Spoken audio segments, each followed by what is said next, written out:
నిన్న ఏదైతే ఊరిలో మాట్లాడినటువంటి మాటల్ని అసలు ముఖ్యమంత్రి గారు ఈనాటి విద్యార్థి లోకానికి యువతకు ఏం మెసేజ్ తెలుసుకున్నాడు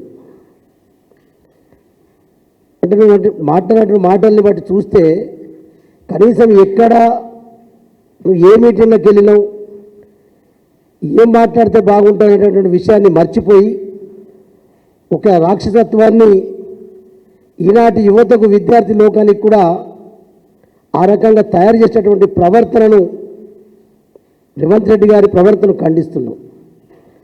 నిజంగా ఎక్కడికి వెళ్ళినా ఓయూకి వెళ్తే కాళేశ్వరం గురించి, ఉద్యోగస్తులకు ఉద్యోగాలు ఇచ్చామని చెప్పి మేము ఇచ్చినటువంటి ఉద్యోగాల్ని కేవలం ఉద్యోగ పత్రాలు ఇచ్చి కూడా అక్కడ కూడా కేసీఆర్ గురించి మాట్లాడమంటే నిజంగా ఈ తెలంగాణ రాష్ట్ర ప్రజలు సిగ్గుపడుతూ ఉన్నారు.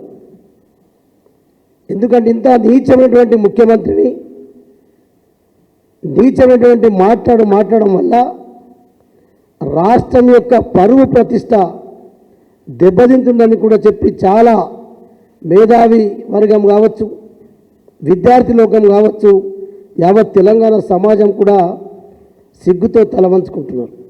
అందుకొరకే ముఖ్యమంత్రి గారు మేము ఒకటే అడుగుతున్నాం బీఆర్ఎస్ పార్టీ పక్షాన, అసలు నిజంగా నువ్వు ముఖ్యమంత్రి అయితే నువ్వు ఏం చేసినావు? ఈరోజు ఓయిలో ఏ మాట ఇచ్చినావు? ఏం చేస్తానని చెప్పినావు?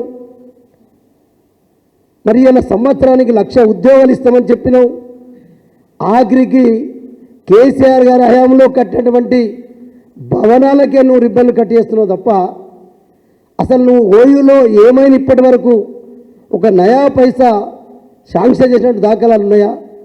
ప్రతిదీ మీరు ఎన్ని హైదరాబాద్ సిటీలో కేటీఆర్ గారి హయాంలో వారు మున్సిపల్ అడ్మినిస్ట్రేషన్ మినిస్టర్గా ఉన్నప్పుడు కట్టినటువంటి ఫ్లైఓవర్స్ కావచ్చు, ఉస్మానియాలో కట్టినటువంటి భవనాలు కావచ్చు, ఇలా ఇక్కడనే కాదు రాష్ట్రంలో కూడా బీఆర్ఎస్ పార్టీ చేసినటువంటి భవనాలను మీరు రిబ్బన్లు కట్ చేయడానికే పనికొస్తున్నారు తప్ప ఈరోజు వరకు ముఖ్యమంత్రి గారు ఎలాంటి ఓయూ కావచ్చు, మిగతా విద్యా సంస్థలు కావచ్చు, ఎక్కడ కూడా ఈరోజు కొత్త డబ్బులతోటి 20 నెలల్లో ఒక్క నయా పైసా కూడా విద్యా సంస్థలకు ఇస్తలేవు. యువకులకు ఏదైతే ఇలా స్కాలర్షిప్ల విషయంలో కూడా ఎప్పటి నుంచో పెండింగ్ ఉన్నాయి.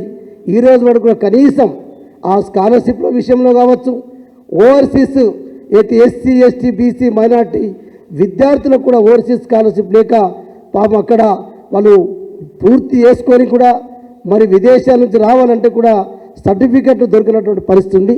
అందుకొరకే ముఖ్యమంత్రి గారు నువ్వు ఏ మాటలైతే ఇచ్చినావో నీ 420 హామీలలో 6 గ్యారంటీలలో పూర్తిగా విఫలమై అనవసరంగా డైవర్షన్ పొలిటిక్స్ ఆడుతున్నావు అని చెప్పి నేను ఈ సందర్భంగా ఇప్పటికైనా ఇంకా మరి కనీసం ఉన్నటువంటి సమయాన్ని అయినా నువ్వు ఇచ్చినటువంటి హామీలను పూర్తి చేయాలని చెప్పి హామీల గురించే మాట్లాడాలి తప్ప ఇంకొకసారి మా కేసీఆర్ గురించో బీఆర్ఎస్ పార్టీ గురించో మర్యాదపూర్వకంగా మాట్లాడకపోతే మాత్రం తప్పకుండా రాబోయే రోజుల్లో తెలంగాణ ప్రజలే మీకు బుద్ధి చెప్తారని చెప్పి నేను ఈ సందర్భంగా హెచ్చరిస్తున్నాను. మిత్రులకు నమస్కారం. రేవంత్ రెడ్డి గారు